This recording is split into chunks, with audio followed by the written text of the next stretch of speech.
So before I got into the industry, I was trying to become a musician. Kind of hard to make a living doing that. I was also going to community college at the time. I actually got expelled from school for plagiarism, and I think the reason for that is really I wasn't into it, and I was never prepared for class, never really did my homework.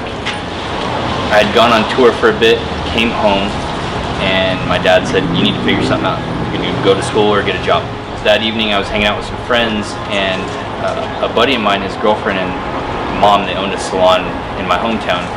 The next day I went by and I did a kind of a spend the day with them, and I loved the atmosphere, the environment. The following week I went to LA and I toured the Bellus Academy in Santa Monica, and then the next day I came to San Diego and I toured the Paul Mitchell School downtown, and I started in January of 2006. Well, most of my family are four-year university degree type of people, you know, doctors, pharmacists, a lot in law enforcement.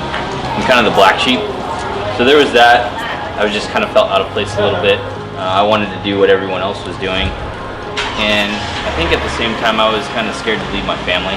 I'd never been, I'm from a small town about 2.5 hours north of San Diego, and I'd never left home yet. And once my cousin moved here, he was going to SDSU, I had just one person that I knew here, and so I ended up moving to San Diego and starting at Paul Mitchell. I'm kind of nervous and anxious, generally speaking, but being in a completely different environment like hair school,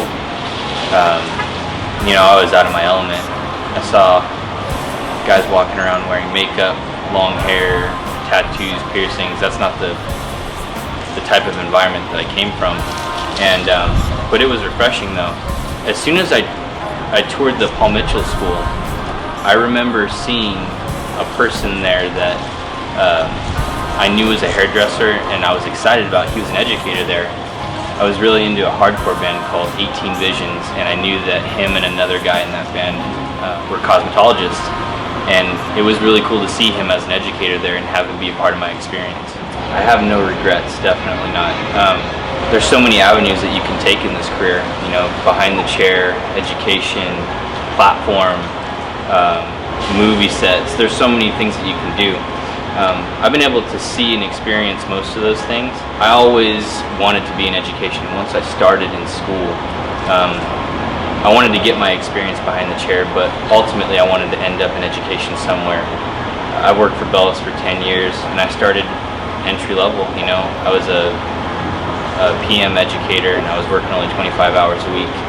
That was 10 years ago in September, and now I'm at the top. I've got to experience everything that Bellus has to offer in a career, and it's created a life for me that is kind of hard to even put into words. You know, I work with some of my best friends. I work with my mentor. I have that dream picture when you're a kid, and you think about what does life look like when you're 30. I have the house with the white picket fence. I have the car that I think I would want to drive. I got two beautiful kids, a wife that I love more than anything. One is go with your gut instinct, because typically that's the right thing to do.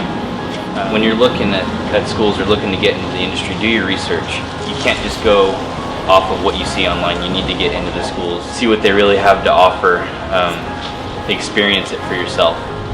I think a lot of times people are really hesitant to jump into something like this because it's not a university that you're going to, or you're not becoming a doctor or a pharmacist or whatever. But hairdressers, I think, are probably one of the most important trades.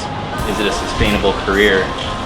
It is whatever you make it. No matter what career you choose, it can be, you know, sky's the limit. Ultimately, you have to be happy with what you're doing at the end of the day, and if it's hair, do it.